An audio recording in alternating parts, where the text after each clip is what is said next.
ಸ್ನೇಹಿತರೆ ನಮಸ್ಕಾರ. ವಿಡಿಯೋ ಸೆಷನ್ಗೆ ಸ್ವಾಗತ. ನಾನು ಲಾರೆನ್ಸ್ ಸರ್. ಸ್ನೇಹಿತರೆ, ಈ ಒಂದು ವಿಡಿಯೋ ಸೆಷನ್ ಅಲ್ಲಿ 6th semester BCom assessment of non individuals and filing of ITRs ಅನ್ನೋ ಸಬ್ಜೆಕ್ಟ್ ನ ಡಿಪ್ರಿಸಿಯೇಷನ್ ಚಾಪ್ಟರ್ ಗೆ ಸಂಬಂಧಪಟ್ಟಂತೆ 6 ಮಾರ್ಕ್ಸ್ ಒಂದು ಪ್ರಾಬ್ಲಮ್ ನಾವು ಮಾಡೋಣ. ಬನ್ನಿ ಪ್ರಾಬ್ಲಮ್ ಓದ್ತೇನೆ. On April 1st, 2024, depreciated value of block of asset, rate of depreciation is 25%, is 80,000 rupees. It consists of asset A and asset B. The taxpayer, Mr. Rama, purchases assets. Rate of depreciation is 25% during the year 2024-25 for 30,000 rupees and sold asset A on May 3rd, 2024 for 1,80,000 rupees. Determine the amount of depreciation.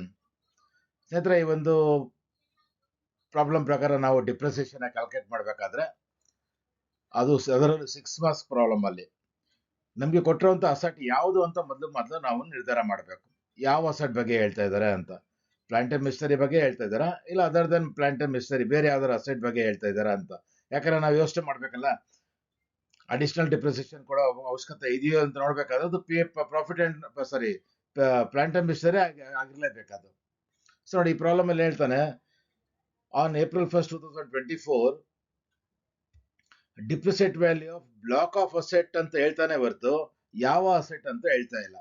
ಅದು plant and ಮಿಷನರಿನಾ, ಅದು ಫರ್ನಿಚರಾ, ಇಲ್ಲ motor ಕಾರ ಅಂತ ಯಾವ asset ಅಂತ ಹೇಳ್ತಾ ಇಲ್ಲ. ಹಾಗಾದ್ರೆ ನಾವೇನ್ ಮಾಡ್ಬೇಕು, ಒಂದ್ ವೇಳೆ ಪ್ಲಾಂಟ್ ಅಂಡ್ ಮಿಷನರಿ ಆಗಿದ್ರೆ ಅವ್ರು ಡೆಫಿನೆಟ್ ಆಗಿ ಮೆನ್ಷನ್ ಮಾಡಿರ್ತಾರೆ ಪ್ರಾಬ್ಲಮ್ ಅಲ್ಲಿ. ಏನು ಮೆನ್ಷನ್ ಮಾಡಿಲ್ಲ ಅಂದ್ರೆ ನಾವು non plant and machinery, plant and machinery ಬಿಟ್ಟು ಬೇರೆ ಯಾವುದೋ ಅಸೆಟ್ ಅಂತ ನಾವು ಮೊದಲು ಡಿಸೈಡ್ ಮಾಡಿ ಅನ್ಕೊಳ್ಬೇಕಾಗತ್ತೆ. ಆ ತರ ಒಂದು ಬ್ಲಾಕ್ ಆಫ್ ಅಸೆಟ್ ಇದೆ. ರೇಟ್ ಆಫ್ ಡಿಪ್ರಿಸಿಯೇಷನ್ ಒಂದು 25%, ನಾರ್ಮಲ್ ರೇಟ್ ಒಂದು 25% ಅಂತೆ. ಆವಾಗ ಓಪನಿಂಗ್ ಡೇಟ್ ಅಲ್ಲಿ ನಮ್ಮ ಓಪನಿಂಗ್ WDIP 1st April 2024 ಅಲ್ಲಿ 80,000 rupees ಇದೆ ಅಂತ. ಈ ಓಪನ್ WDIP ಏನ್ ಮಾಡ್ತೀವಿ ನಾವು, ಪರ್ಚೇಸ್ ಇನ್ನೇನ್ ಕೊಟ್ಟಿದ್ದಾರೆ ಪ್ರಾಬ್ಲಮ್ ಅಲ್ಲಿ ನೋಡಿ. First it consist of A and B. ಈ 80,000 ಅಲ್ಲಿ ಎರಡು ಅಸೆಟ್ ಸೇರ್ಕೊಂಡಿದೆ. ಎ ಅಸೆಟ್ ಬಿ ಸೇರ್ಕೊಂಡಿದೆ. ಮತ್ತೆ ಇಲ್ಲಿ ರಾಮ ಅನ್ನೋ tax payer. The tax pair mister Rama purchases assets. Rate of depreciation is 25% during the year 2024-20. ನಮ್ಮ ಪ್ರೀವಿಯಸ್ ಇಯರ್ ಅಲ್ಲಿ ಒಂದು ಅಸೆಟ್ ಪರ್ಚೇಸ್ ಮಾಡಿದ್ದಾನೆ, ಅದ್ರ ರೇಟ್ ಕೂಡ 25%. ಅಂದ್ರೆ ಇದು ಬ್ಲಾಕ್ ಒಂದು 25% ಒಂದು ಅಸೆಟ್ ಬ್ಲಾಕ್ ಆಫ್ ಅಸೆಟ್ಸ್ ಅಂತ ಇದು. ಸೊ 30,000ಕ್ಕೆ ಅವನು ಒಂದು ಅಸೆಟ್ ನ ಪರ್ಚೇಸ್ ಮಾಡ್ತಾ ಇದ್ದಾನೆ ಅಂತ. And sold an asset. ಇವಾಗ ಎ ಬಿ ಅಂತ ಮೊದಲು ಅಸೆಟ್ ಇತ್ತು ಅನ್ಕೊಳ್ಳೋಣ, ನಾವು ಸಿ ಅಸೆಟ್ ಸೇರಿಸ್ಕೊಂಡಿದ್ದಾನೆ ಅಂತ ಅನ್ಕೊಳ್ಳೋಣ. ಇನ್ನೊಂದು ಬಂದಿರೋದು ಸಿ ಅಂತ ಅನ್ಕೊಂಡಾಗಲಿ 3 ಅಸೆಟ್ ಇದೆ. ಆ 3 ಅಸೆಟ್ ಇಲ್ಲಿ ಫಸ್ಟ್ ಅಸೆಟ್ ಎ ಅಸೆಟ್ ಅವ್ರು ಮಾರ್ಬಿಡ್ತಾ ಇದ್ದಾರೆ. And sold asset A on May 3rd, 2024 ನಮ್ಮ ಪ್ರಿವಿಯಸ್ ಒಳಗಡೆನೆ ಮಾರ್ಬಿಡ್ತಾ ಇದ್ದಾರೆ ಫಾರ್ 1,80,000 ಗೆ ಮಾರ್ಬಿಡ್ತಾ ಇದ್ದಾರೆ. ಈ ಒಂದು ಇನ್ಫಾರ್ಮೇಶನ್ ಇಂದ ನಾವು ಡಿಪ್ರಿಸಿಯೇಷನ್ ಕ್ಯಾಲ್ಕುಲೇಟ್ ಮಾಡಬೇಕು. ಬನ್ನಿ, ಅದಕ್ಕಿಂತ ಮುಂಚೆ ನಾವು ಡಿಪ್ರಿಸಿಯೇಷನ್ ಕ್ಯಾಲ್ಕುಲೇಟ್ ಮಾಡೋ ಮುಂಚೆ ನಿಮ್ಗೆ ಒಂದೆರಡು ನೋಟ್ ಹೇಳ್ತೀನಿ, ಕೇಳಿಸ್ಕೊಳ್ಳಿ. ಒಂದು, ನಮಗೆ ಪ್ರೊಫಾರ್ಮಾ ಗೊತ್ತಿರಬೇಕು. ನಾವು ಯಾವ ಪ್ರೊಫಾರ್ಮಾದಲ್ಲಿ ನಾವು ಈ ಒಂದು ಡಿಪ್ರಿಸಿಯೇಷನ್ ಕ್ಯಾಲ್ಕುಲೇಟ್ ಮಾಡಬೇಕು ಅಂತ. ಈ ಡಿಪ್ರಿಸಿಯೇಷನ್ ಕ್ಯಾಲ್ಕುಲೇಟ್ ಮಾಡ್ಬೇಕಾದ್ರೆ ನಮಗೆ ಮೂರು ಇಂಪಾರ್ಟೆಂಟ್ ಗೊತ್ತಿರಬೇಕು. ಒಂದು, ಓಪನಿಂಗ್ WP ಅಂದ್ರೆ ರಿಟರ್ನ್ ಡೌನ್ ವ್ಯಾಲ್ಯೂ ಗೊತ್ತಿರಬೇಕು, ರಿಟರ್ನ್ ಡೌನ್ ವ್ಯಾಲ್ಯೂ. ಎರಡನೇದು ಬಂದ್ಬಿಟ್ಟು ಪರ್ಚೇಸಸ್ ಏನೋ ಪ್ರಾಬ್ಲಮ್ ಅಲ್ಲಿ ಕೊಟ್ಟಿದಾರ ಅಂತ ನೋಡಬೇಕು. ಮತ್ತೆ ಸೇಲ್ಸ್ ಏನಾದ್ರು ಪ್ರಾಬ್ಲಮ್ ಅಲ್ಲಿ ಕೊಟ್ಟಿದ್ದಾನೆ, ಸೇಲ್ ಮಾಡಿದಾನೆ ಅಸೆಟ್ ನ, ಆ ಬ್ಲಾಕ್ ಆಫ್ ಅಸೆಟ್ ಅಲ್ಲಿ ಯಾವ್ದಾರ ಒಂದು ಅಸೆಟ್ ನ ನಾವು ಮಾರಿದೀವ ಅನ್ನೋದನ್ನ ನಾವು ಈ ಒಂದು ಪ್ರಾಬ್ಲಮ್ ಅಲ್ಲಿ ನೋಡ್ಕೊಳ್ಬೇಕಾಗತ್ತೆ. ಅದಕ್ಕೆ ಪ್ರೊಫಾರ್ಮಾ ತಿಳ್ಕೊಬೇಕು. ಫಸ್ಟ್ ಪ್ರೊಫಾರ್ಮಾ ಹೆಂಗಿರತ್ತೆ ನೋಡಿ, ಇಲ್ಲಿ ಹೇಳ್ತೀನಿ. ಇಲ್ಲಿ 1 ಅಮೌಂಟ್ ಕಾಲಮ್ ಟೇಬಲ್ ಹಾಕೊಳ್ತೇನೆ. ಯಾವತ್ತು ಕೂಡ ನಾವು ಡಿಪ್ರಿಸಿಯೇಷನ್ ಕ್ಯಾಲ್ಕುಲೇಟ್ ಮಾಡೋ ಓಪನಿಂಗ್ WDP ಅಂತ ಸ್ಟಾರ್ಟ್ ಆಗುತ್ತೆ. ಓಪನಿಂಗ್ WDP ಇಂದ return down value as on 1/4/2024 ನೋಡಿ ಪ್ರಾಬ್ಲಮ್ ಅಲ್ಲಿ ಕೊಟ್ಟಿದ್ದಾರೆ. ಅದ್ರ ಪ್ರಕಾರ ನಾವು ಅಮೌಂಟ್ ಬರ್ಕೊಳ್ಬೇಕು. ಏನಾದ್ರು ಪರ್ಚೇಸ್ ಮಾಡಿದ್ರೆ ಅದನ್ನ ಆಡ್ ಮಾಡ್ಕೊಳ್ಳಿ, ಏನಾದ್ರು ಅಸೆಟ್ ಮಾರಿದ್ರೆ ಅದನ್ನ ಲೆಸ್ ಮಾಡ್ಕೊಳ್ಳಿ. ಆ ಬರುವಂತದ್ದನ್ನ ನಾವು ಡಿಪ್ರಿಸಿಯಬಲ್ ವ್ಯಾಲ್ಯೂ ಅಂತ ಹೇಳ್ತೀವಿ. ಆ ಡಿಪ್ರಿಸಿಯಬಲ್ ವ್ಯಾಲ್ಯೂಗೆ ನಾವು ಡಿಪ್ರಿಸಿಯೇಷನ್ ಕೊಡ್ಬೇಕಾಗತ್ತೆ. ನಾವು ಕ್ಯಾಲ್ಕುಲೇಟ್ ಮಾಡಿ ಡಿಪ್ರಿಸಿಯೇಷನ್ ಲೆಸ್ ಮಾಡಿಬಿಟ್ರೆ ನಮಗೆ ಕೊನೆಯಲ್ಲಿ ಆ ಒಂದು ವ್ಯಾಲ್ಯೂ ನಮ್ಮ ಪ್ರಿವಿಯಸ್ ಇಯರ್ನ ಕೊನೆ ಡೇಟ್ 31st March 2025ಗೆ ಅದರ ಬೆಲೆ ಏನು ಬೆಲೆ ಇದೆ, ಯಾಕಂದ್ರೆ ನೆಕ್ಸ್ಟ್ ಇಯರ್ಗೆ ಅದು ಓಪನಿಂಗ್ ಆಗುತ್ತೆ, ಎಷ್ಟು ಬೆಲೆ ಇದೆ ಅಂತ ನಾವು ನಿಖರವಾದ ಟ್ರೂ ವ್ಯಾಲ್ಯೂ ನಾವು ಕ್ಯಾಲ್ಕುಲೇಟ್ ಮಾಡೋಕ್ಕಾಗತ್ತೆ. ಹಂಗೇನಪ್ಪ ಅಲ್ಲಿ ಲೆಸ್ ಮಾಡಿದಾಗ ಡಿಪ್ರಿಸಿಯೇಷನ್ ನಮಗೆ WDV ಸಿಗುತ್ತೆ. ಈ ಪ್ರೊಫಾರ್ಮಾ ನಮಗೆ ಮೊದಲು ಗೊತ್ತಿರಬೇಕು. ಎರಡನೇದು, ಡಿಪ್ರಿಸಿಯಬಲ್ ವ್ಯಾಲ್ಯೂ ಅಲ್ಲಿ ಡಿಪ್ರಿಸಿಯೇಷನ್ ಕ್ಯಾಲ್ಕುಲೇಟ್ ಮಾಡುವಾಗ ನಾವೇನ್ ಮಾಡಬೇಕು, ಫಸ್ಟ್ ನಾವೇನ್ ಮಾಡಬೇಕು, ಡಿಪ್ರಿಸಿಯಬಲ್ ವ್ಯಾಲ್ಯೂನಲ್ಲಿ ಹೊಸ ಅಸೆಟ್ ವ್ಯಾಲ್ಯೂ ಎಷ್ಟು, ಹಳೇದೆಷ್ಟು ಅಂತ ನಾವು ನಿರ್ಧಾರ ಮಾಡಬೇಕು. ಫಸ್ಟ್ ಏನ್ ಮಾಡ್ಬೇಕಂದ್ರೆ ಡಿಪ್ರಿಸಿಬಲ್ ವ್ಯಾಲ್ಯೂ ಅಲ್ಲಿ ಹೊಸದು ಇಲ್ಲಿ ಬರ್ದಿರ್ತೀವಿ ನಾವು, ಆಡ್, ಅಡಿಷನ್ಸ್, ಪರ್ಚೇಸಸ್ ಅಂತ ಕೊಟ್ಟಿರ್ತೀವಿ. ಆ ಅಮೌಂಟ್ ನಾವು ಅಸೆಟ್ ಕಡೆ ಬರ್ಕೊಳ್ಳಿ, ನ್ಯೂ ಅಸೆಟ್ ಅಂತ ಅನ್ಕೊಳ್ಬೇಕು. ಅದನ್ನ ಬಿಟ್ಟು ಡಿಪ್ರಿಸಿಬಲ್ ಅಸೆಟ್ ಅಲ್ಲಿ ನ್ಯೂ ಅಸೆಟ್ ನ ಲೆಸ್ ಮಾಡ್ಬಿಟ್ರೆ ಮಿಕ್ಕಿದೆಲ್ಲ ಅಮೌಂಟ್ ಓಲ್ಡ್ ಅಸೆಟ್ ಗೆ ಸಂಬಂಧಪಟ್ಟಿದೆ ಅಂತ ಅನ್ಕೊಳ್ಬೇಕು. ನ್ಯೂ ಅಸೆಟ್ ಏನಂದ್ರೆ ಈ ವರ್ಷ ಪರ್ಚೇಸ್ ಮಾಡಿರೋಂಥದ್ದು. ಯಾವುದು? ಈ ವರ್ಷ ಪರ್ಚೇಸ್ ಮಾಡಿರೋಂಥದ್ದು. ನಮ್ಮ ಪ್ರಿವಿಯಸ್ 12 ತಿಂಗಳು ಒಳಗಡೆ ಪರ್ಚೇಸ್ ಮಾಡಿರೋಂಥದ್ದು. ಇದಕ್ಕೆ ನಾವೇನ್ ಮಾಡ್ತೀವಿ, ಎರಡು ತರ ಡಿಪ್ರಿಸಿಯೇಷನ್ ಕೊಡ್ತೀವಿ. ಒಂದು ಡಿಪ್ರಿಸಿಯೇಷನ್ ಬಂದು ನಾರ್ಮಲ್ ಡಿಪ್ರಿಸಿಯೇಷನ್, ಇನ್ನೊಂದು ಬಂದು ಅಡಿಷನಲ್ ಡಿಪ್ರಿಸಿಯೇಷನ್. ನಾರ್ಮಲ್ ಡಿಪ್ರಿಸಿಯೇಷನ್ ಅನ್ನ ನಾರ್ಮಲ್ ರೇಟ್ ಅಲ್ಲಿ ಕೊಡ್ತೀವಿ. ಪ್ರಾಬ್ಲಮ್ ಅಲ್ಲಿ 25% ಅಂತಿದೆ, ಇದು ನಾರ್ಮಲ್ ರೇಟ್. ಪ್ರಾಬ್ಲಮ್ ಅಲ್ಲಿ ಏನ್ ಪರ್ಸೆಂಟೇಜ್ ಕೊಟ್ಟಿರ್ತಾರೋ ಬ್ಲಾಕ್ ಆಫ್ ಅಸೆಟ್ ಗೆ ಅದು ನಾರ್ಮಲ್ ರೇಟ್. ಆ ನಾರ್ಮಲ್ ರೇಟ್ ಅಲ್ಲಿ ನಾವು ಕ್ಯಾಲ್ಕುಲೇಟ್ ಮಾಡ್ತೀವಿ. ಮತ್ತೆ additional depreciation according to section 32 ಪ್ರಕಾರ, 32 ಸಬ್ಸೆಕ್ಷನ್ 1 2A ಅದ್ರ ಪ್ರಕಾರ ನಾವೇನ್ ಮಾಡ್ತೀವಿ, ಅಡಿಷನಲ್ ಡಿಪ್ರಿಸಿಯೇಷನ್ ನಾವು ಮೈಂಡ್ 20% ಅಂತ ಫಿಕ್ಸ್ ಆಗಿ ಅಂತ ಹೇಳಿದ್ನಲ್ಲ, 20% ಅದು ಫಿಕ್ಸ್ಡ್ ಇರೋದು. ಅದು ಅಡಿಷನಲ್ ಡಿಪ್ರಿಸಿಯೇಷನ್ ಯಾವ್ದು ಕೊಡ್ತೀವಿ ಅಂದ್ರೆ only to the new plant and machinery use for manufacturing purpose. Manufacturing purpose ಅಲ್ಲಿ ಪ್ಲಾಂಟ್ ಅಂಡ್ ಮಿಷನರಿ ಏನು ಯೂಸ್ ಮಾಡ್ತೀವೋ ಅದಕ್ಕೆ ಮಾತ್ರ ಅದು plant and machinery additional depreciation ಸಿಗೋದು. ಅದರ ಅರ್ಥ ಏನಂದ್ರೆ ಹೊಸ ಅಸೆಟ್ ಪರ್ಚೇಸ್ ಏನ್ ಕೊಟ್ಟಿರ್ತಾರೆ, ನಾನು ನೋಡ್ಕೊಳ್ಬೇಕು ಇಲ್ಲಿ ಪ್ರಾಬ್ಲಮ್ ಅಲ್ಲಿ ಯಾವ ಅಸೆಟ್ ಕೊಟ್ಟಿದ್ದಾರೆ, ಯಾವ ಅಸೆಟ್ ಹೇಳಿಲ್ಲ ಅಂದ್ರೆ ಖಾಲಿ ನಾರ್ಮಲ್ ಅಸೆಟ್ ಮಾತ್ರ ಇದೆ ಅಂತ ಅನ್ಕೊಂಡು ನಾರ್ಮಲ್ ಅಸೆಟ್ ರೇಟ್ ಮಾತ್ರ ಡಿಪ್ರಿಸಿಯೇಷನ್ ಕೊಡಬೇಕು. ಅಕಸ್ಮಾತ್ ಪ್ಲಾಂಟ್ ಅಂಡ್ ಮಿಷನರಿ ಕೊಟ್ಬಿಟ್ಟಿದ್ರೆ ನಾರ್ಮಲ್ ರೇಟು ಕೊಡಬೇಕು, ಅಡಿಷನಲ್ ರೇಟು ಕೂಡ ಕೊಡ್ಬೇಕಾಗತ್ತೆ. ಯಾವ ಬೇಸಿಸ್ ಅಲ್ಲಿ ಕೊಡಬೇಕು? ಆ ಒಂದು ಹೊಸ ಅಸೆಟ್ ನ ನಮ್ಮ ಪ್ರಿವಿಯಸ್ ಪಡೆದಿರೋ ಪರ್ಚೇಸ್ ಮಾಡಿರುವಂತ ಅಸೆಟ್ ನ ಎಷ್ಟು ದಿನ ನಾವು ಯೂಸ್ ಮಾಡಿದೀವಿ ಅದ್ರ ಮೇಲೆ ಡಿಪೆಂಡ್. ಒಂದ್ ವೇಳೆ ಏನಾದ್ರೂ ಅದು ಮೋರ್ ದನ್ 180 ಡೇಸ್ ನಾವು ಯೂಸ್ ಮಾಡಿದ್ರೆ full rate of normal depreciation ಕೊಡಬೇಕು. 180 ಡೇಸ್ಗಿಂತ ಕಡಿಮೆ ಯೂಸ್ ಮಾಡಿದ್ರೆ ಅದನ್ನ ಆ ರೇಟ್ ಎಷ್ಟಿರುತ್ತೋ, ಇಲ್ಲಿ ಎಷ್ಟಿದೆ ನಾರ್ಮಲ್ ರೇಟು 25% ಇದೆ, ಅದರಲ್ಲಿ ಅರ್ಧ 12.5% ನಾವು ಡಿಪ್ರಿಸಿಯೇಷನ್ ಕೊಡ್ಬೇಕಾಗತ್ತೆ.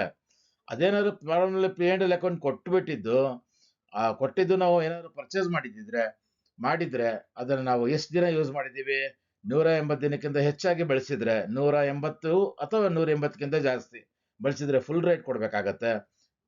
ಕಡಿಮೆ ಬಳಸಿದ್ರೆ ನಾವು ಅರ್ಧ ರೇಟ್ ನ ಕೊಡ್ಬೇಕಾಗತ್ತೆ. ಇದು ಬಂದು ಹೊಸ ಅಸೆಟ್ ಸಂಬಂಧಪಟ್ಟಂಗೆ. ಇದೇನೋ ನಾವು ನಮ್ಮ ಪ್ರಿವಿಯಸ್ ಅಲ್ಲಿ ಪರ್ಚೇಸ್ ಮಾಡಿರುವಂತ ಅಸೆಟ್ ಬಗ್ಗೆ ಸಂಬಂಧಪಟ್ಟಂತ ಇದು ಡೀಟೇಲ್ಸ್. ಓಲ್ಡ್ ಅಸೆಟ್ ಅಂತ ನಾವೇನೋ ಡಿಪ್ರಿಸಿಬಲ್ ವ್ಯಾಲ್ಯೂನಲ್ಲಿ ನೆಟ್ ಅಸೆಟ್ ನ ಲೆಸ್ ಮಾಡಿ ಓಲ್ಡ್ ಅಸೆಟ್ ವ್ಯಾಲ್ಯೂ ಇಟ್ಕೊಂಡಿದೀವಿ. ಆ ವ್ಯಾಲ್ಯೂ ಮೇಲೆ ನಾವು ಯಾವತ್ತೂ ಕೂಡ ಓಲ್ಡ್ ಅಸೆಟ್ಗೆ ನಾರ್ಮಲ್ ರೇಟ್ ಅಲ್ಲೇ ಕೊಡಬೇಕು. ಪ್ರಾಬ್ಲಮ್ ಅಲ್ಲಿ 8% ಕೂಡ ಅದೇ ರೇಟ್ ಅಲ್ಲೇ ಕೊಡಬೇಕು. ಜೊತೆಗೆ ಫುಲ್ ರೇಟ್ ಆಫ್ ಡಿಪ್ರಿಸಿಯೇಷನ್ ಕೊಡ್ಬೇಕಾಗತ್ತೆ ನಾವು. ಇದು ಎರಡು ಬಂದು ನೋಟ್. ಇದು ಒಂದು ಪ್ರಾಬ್ಲಮ್ ಮಾಡುವಾಗ ನಮ್ಮ ಮೈಂಡ್ ಅಲ್ಲಿ ನಮ್ಗೆ ಆಸ್ ಎ ಸ್ಟೂಡೆಂಟ್ ನಮ್ಗೆ ಗೊತ್ತಿರಬೇಕಾಗಿರೋ ವಿಷಯ. ಬನ್ನಿ ಪ್ರಾಬ್ಲಮ್ ಮಾಡೋಣ. ಹಾಗಾದ್ರೆ ಪ್ರಾಬ್ಲಮ್ ಬರ್ಕೊಳ್ತೀನಿ ನೋಡಿ. Solution calculation of depreciation calculate ಮಾಡೋಣ. 2 ಅಮೌಂಟ್ ಕಾಲಮ್ ಹಾಕೊಳ್ತೀನಿ ನಾನು. ಒಂದು ಪರ್ಟಿಕ್ಯುಲರ್ಸ್ ಅಮೌಂಟ್ ಮತ್ತೆ ಅಮೌಂಟ್. ಸೊ ಪ್ರಾಬ್ಲಮ್ ಹೆಂಗ್ ಸ್ಟಾರ್ಟ್ ಆಗುತ್ತೆ, ನಾನು ಇಲ್ಲಿ ಪ್ರಿಫರ್ ಮಾಡಿದ್ದೀನಿ WDB ಆಸ್ ಆನ್ 1/4/2024 ಅಂದ್ಬಿಟ್ಟು ಹೇಳಿದ್ದೀನಿ. ಅಮೌಂಟ್ ಪ್ರಾಬ್ಲಮ್ ಅಲ್ಲಿ ಕೊಟ್ಟಿರ್ತಾರೆ, ಎಲ್ಲಿ ಕೊಟ್ಟಿದ್ದಾರೆ, ಸ್ಟಾರ್ಟಿಂಗ್ ಅಲ್ಲಿ ಹೇಳ್ತಾನೆ, on April 1st 2024 depreciated value of the block of asset rate of depreciation is 25% is 80,000 ಅಂತ ಹೇಳಿದ್ದಾರೆ. ಸೊ ಅಲ್ಲಿ ಓಪನಿಂಗ್ ಬ್ಯಾಲೆನ್ಸ್ ಕೊಟ್ಟಿದ್ದಾರೆ ನಮಗೆ. ಸೊ ಯಾವತ್ತು ಕೊಟ್ಟಿರ್ತಾರೆ ಪ್ರಾಬ್ಲಮ್ ಅಲ್ಲಿ, ಸಾಮಾನ್ಯ ಕೊಟ್ಟಿರ್ತಾರೆ. ಸೊ WDV ಅಂದ್ರೆ return down value as on 1/4/2024 ನಮ್ಮ ಪ್ರಿವಿಯಸ್ ಇಯರ್ ನ ಮೊದಲನೇ ದಿನ ಎಷ್ಟಿದೆ ಅಂತ, ಅಮೌಂಟ್ ಅಲ್ಲಿ ಎಷ್ಟಿದೆ ಅಂತ ಹೇಳ್ತಾರೆ, ಅಲ್ಲಿ 80,000 ಇದೆ ಅಂತ ಹೇಳ್ತಾರೆ. ಯಾವ ಅಸೆಟ್ ಅಂತ ಹೇಳ್ತಾರೆ ಇಲ್ಲಿ, it consist of A and B ಅಂತಾರೆ. ಸೊ ಬ್ರಾಕೆಟ್ ಅಲ್ಲಿ A and B ಅಂತ ಬರೆದಿರ್ತೇನೆ. ಅದು ಅಮೌಂಟ್ ಎಷ್ಟಿದೆ ಅಂದ್ರೆ ಅದು 80,000 ರುಪೀಸ್ ಇದೆ ನೋಡಿ, 80,000 ರುಪೀಸ್ ಇದೆ.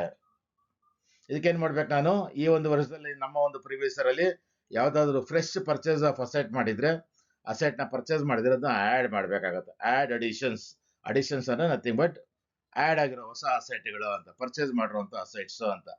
So add additions during the year. ಯಾವ್ದು ಪರ್ಚೇಸ್ ಮಾಡಿದ್ದಾನೆ, the tax pair mister Rama purchases assets rate of depreciation is 25%, ಅದ್ರ ಕೂಡ ಅದೇ ಇದೆ. ಡ್ಯೂರಿಂಗ್ ದ ಇಯರ್ ಫಾರ್ ₹30,000 ಗಳನ್ನು ಪರ್ಚೇಸ್ ಮಾಡ್ತಾ ಇದ್ದಾನೆ. ಸೊ 30,000 ರುಪೀಸ್ಗೆ ಅದು ಪರ್ಚೇಸ್ ಆಗ್ತದೆ ನೋಡಿ, 30,000 ರುಪೀಸ್ ಪರ್ಚೇಸ್ ಮಾಡ್ತಾ ಇದ್ದಾನೆ. ಸೊ ನಾವೇನ್ ಮಾಡೋಣ ಅಂದ್ರೆ ಇಲ್ಲಿ ಅಡಿಷನ್ಸ್ ಡ್ಯೂರಿಂಗ್ ದ ಇಯರ್ ಅಂತೇಳಿ 30,000 ರುಪೀಸ್ನ ನಾವು ಡೈರೆಕ್ಟ್ ಆಗಿ ತಗೊಳ್ಳೋಣ. ಸ್ನೇಹಿತರೆ, ಕೆಲವೊಂದ್ಸರಿ ಏನಾಗುತ್ತೆ ಅಂದ್ರೆ ಎರಡು ಅಸೆಟ್ ನ ಪರ್ಚೇಸ್ ಮಾಡಿರ್ತಾರೆ. 2 ಅಸೆಟ್ ಪರ್ಚೇಸ್ ಮಾಡಿರ್ತಾರೆ, 2 ಡೇಟಲ್ಲಿ ಪರ್ಚೇಸ್ ಮಾಡಿರ್ತಾರೆ. ಒಂದು ಸ್ಟಾರ್ಟಿಂಗ್ ಅಲ್ಲೇ ಪರ್ಚೇಸ್ ಮಾಡಿರ್ತಾರೆ ವರ್ಷದ್ದು, ಇನ್ನೊಂದು 3 ತಿಂಗಳು 2 ತಿಂಗಳಂಗೆ ಪರ್ಚೇಸ್ ಮಾಡಿರ್ತಾರೆ. ಅವಾಗ ನಂಬರ್ ಆಫ್ ಯೂಸೇಜ್ ಡಿಫ್ರೆನ್ಸ್ ಆಗುತ್ತೆ. ಅವಾಗ ನಾವೇನ್ ಮಾಡೋ ಪರ್ಚೇಸ್ ಹೊಸ ಅಸೆಟ್ನ ಡಿಪ್ರಿಸಿಯೇಷನ್ ಕ್ಯಾಲ್ಕುಲೇಟ್ ಮಾಡೋ ಕೂಡ ಸಪ್ರೇಟ್ ಆಗಿ ಮಾಡೋಕ್ಕೆ ನಾವು ಪ್ರಯತ್ನ ಪಡಬೇಕು. ಇಲ್ಲಿ 30,000 ತಗೊಂಡಾಗ ಟೋಟಲ್ ಮಾಡೋಣ ಎಷ್ಟಾಯ್ತು ಅಂತ 1,10,000 ಆಯ್ತು. ದ ಟೋಟಲ್ ಈಸ್ 1,10,000 rupees ಆಗಿದೆ. ಏನ್ ಮಾಡ್ಬೇಕು ನೆಕ್ಸ್ಟ್ ಪ್ರೊಸೀಜರ್ ಪ್ರಕಾರ, ಪ್ರೊಫಾರ್ಮಾ ಪ್ರಕಾರ? ಲೆಸ್ ಸೇಲ್ಸ್ ಏನೋ ಮಾರಿದಾನ, ಏನೋ ಇದು ಬರೀದಾನೆ, and sold asset A on May 3rd, 2024 for 1,80,000 ಅಂತ ಇದೆ. ಸೊ ಬರೆಯೋಣ, ಸೇಲ್ಸ್ ಎಷ್ಟು ಮಾರಿದಾನೆ ಇಲ್ಲಿ? 1,80,000 ಮಾರಿದಾನೆ. ಲೆಸ್ ಮಾಡಬೇಕು. ಲೆಸ್ ಮಾಡಿ 1,10,000 ಅಲ್ಲಿ 1,80,000 ಲೆಸ್ ಮಾಡ್ರೆ ಏನಾಗುತ್ತೆ? ಮೈನಸ್ ವ್ಯಾಲ್ಯೂ ಬರ್ತಾ ಇದೆ. ಮೈನಸ್ ವ್ಯಾಲ್ಯೂ ಡಿಪ್ರಿಸಿಯೇಷನ್ ಕ್ಯಾಲ್ಕುಲೇಟ್ ಮಾಡಕ್ ಆಗಲ್ಲ. ನಾವು ಇನ್ಕಮ್ ಟ್ಯಾಕ್ಸ್ ಅಲ್ಲಿ ಏನ್ ಮಾಡ್ತೀವಿ, whenever there is a negative amount appears ಬಂದಾಗ, ನೆಗೆಟಿವ್ ವ್ಯಾಲ್ಯೂ ಬಂದಾಗ ನಿಲ್ ಅಂತ ತಗೊಂಡ್ಬಿಡ್ತೀವಿ. ನೆಗೆಟಿವ್ ವ್ಯಾಲ್ಯೂ ಬರೆಯೋಕೆ ಹೋಗೋದಿಲ್ಲ. ನೆಗೆಟಿವ್ ವ್ಯಾಲ್ಯೂ ಬರ ನಿಲ್ ಅಂತ ಬರೆದ್ಬಿಡ್ತೀವಿ. ನೋಡಿ ಇಲ್ಲಿ ಏನ್ ಬರ್ತಾ ಇದೆ, ಇಲ್ಲಿ ಡಿಪ್ರಿಸಿಬಲ್ ವ್ಯಾಲ್ಯೂ ಎಷ್ಟು ಬರ್ತಾ ಇದೆ? ಇಲ್ಲಿ ನಿಲ್ ಅಂತ ಬರ್ತಾ ಇದೆ. ಯಾಕೆ? ನೆಗೆಟಿವ್ ವ್ಯಾಲ್ಯೂ ಬಂದಾಗ ಮೈನಸ್ ಅಂತ ಬರೆಯೋದಿಲ್ಲ. ಸೊ ಮೈನಸ್ ವ್ಯಾಲ್ಯೂ ಬಂದಾಗ ನಾವು ನಿಲ್ ಅಂತ ಬರ್ಕೊಡ್ತೀವಿ. ಯಾವಾಗ ನಿಲ್ ಅಂತ ಬರಿತೀವಿ ಅದಕ್ಕೆ ಡಿಪ್ರಿಸಿಯೇಷನ್ ಕೊಡಕ್ ಆಗೋದಿಲ್ಲ. ಸ್ನೇಹಿತರೆ, ಒಂದು ಡಿಪ್ರಿಸಿಯೇಷನ್ ಕ್ಯಾಲ್ಕುಲೇಟ್ ಮಾಡುವಾಗ 2 ಸಿಚುವೇಶನ್ ನಾವು ವಿಲ್ ಅಕ್ರಾಸ್ 2 ಸಿಚುವೇಶನ್ಸ್ ಕ್ಯಾಲ್ಕುಲೇಟ್ ಮಾಡುವಾಗ ಏನಾಗುತ್ತೆ ಅಂದ್ರೆ, ಡಿಪ್ರಿಸಿಬಲ್ ವ್ಯಾಲ್ಯೂ ಅಮೌಂಟ್ ಇರುತ್ತೆ, ಅಸೆಟೇ ಇರೋದಿಲ್ಲ. 2 ಅಸೆಟ್ ಸ್ಟಾರ್ಟಿಂಗ್ ಅಲ್ಲಿ ಇರುತ್ತೆ, 2 ಅಸೆಟ್ ಇರುತ್ತೆ. ಆ ಅಸೆಟ್ ಇನ್ನೊಂದು ಅಸೆಟ್ ನ ಪರ್ಚೇಸ್ ಮಾಡಿರ್ತೀವಿ, 3 ಅಸೆಟ್ ಆಗಿರುತ್ತೆ. ಇನ್ನೊಂದು ಅಸೆಟ್ ಪರ್ಚೇಸ್ ಮಾಡಿರ್ತೀವಿ, 4 ಅಸೆಟ್ ಇರುತ್ತೆ. 4 ಅಸೆಟ್ ಮಾರ್ಬಿಟ್ಟಿರ್ತೀವಿ. ಒಂದು ಅಸೆಟ್ ನಮ್ಮ ಹತ್ರ ಬ್ಲಾಕ್ ಅಲ್ಲಿ ಎಲ್ಲ ಅಸೆಟ್ ಮಾರ್ಬಿಟ್ಟಿದ್ವಿ, ಆದ್ರೆ ಅಮೌಂಟ್ ಉಳ್ಕೊಂಡ್ಬಿಟ್ಟಿರುತ್ತೆ. ಈ ತರ ಒಂದು ಸಿಚುವೇಶನ್ ಬಂದಾಗ ನಾವು ಡಿಪ್ರಿಸಿಯೇಷನ್ ಕೊಡಕ್ ಹೋಗ್ಬಾರ್ದು. ಒಂದು ಸಿಚುವೇಶನ್. ಎರಡನೇ ಸಿಚುವೇಶನ್ ಅಂದ್ರೆ, 4 ಅಸೆಟ್ ಇರುತ್ತೆ, 2 ಅಸೆಟ್ ಹಳೇದು, 2 ಅಸೆಟ್ 3 ಅಸೆಟ್ ಇರುತ್ತೆ. 2 ಅಸೆಟ್ ಹಳೇದಿರುತ್ತೆ, 1 ಅಸೆಟ್ ತಗೊಂಡಿರ್ತೀವಿ ನಾವು. ಓಕೆನಾ? ಸೊ ಹೊಸ ಇಲ್ಲಿ ಅಸೆಟ್ ಉಳಿದು ಬಿಟ್ಟಿರುತ್ತೆ, ಅಸೆಟ್ ಇರುತ್ತೆ, ಅಮೌಂಟೇ ಇರೋದಿಲ್ಲ. ಅಸೆಟ್ ನಮ್ಮ ಹತ್ರ 2 ಅಸೆಟ್ ಮಾರ್ಬಿಡ್ತೀವಿ, ಅಮೌಂಟ್ ಚೆಕ್ ಮಾಡ್ರೆ ಅಮೌಂಟ್ ನಿಲ್ ಅಂತ ಬರ್ತಾ ಇರುತ್ತೆ. ಆದ್ರೆ ಒಂದು ಅಸೆಟ್ ನಮ್ಮ ಹತ್ರ ಇರುತ್ತೆ, ABC 3 ಅಸೆಟ್ ಅಲ್ಲಿ 2 ಅಸೆಟ್ ಮಾರಿರುತ್ತೆ ಎಬಿನ, ಸಿ ನಮ್ಮ ಹತ್ರ ಅಸೆಟ್ ಇರುತ್ತೆ. ಆದ್ರೆ ಇಲ್ಲಿ ಕ್ಯಾಲ್ಕುಲೇಷನ್ ಮಾಡಿದಾಗ ಡಿಪ್ರಿಸಿಬಲ್ ವ್ಯಾಲ್ಯೂ ಏನ್ ಬರುತ್ತೆ? ನಿಲ್ ಅಂತ ಬಂದಿರುತ್ತೆ.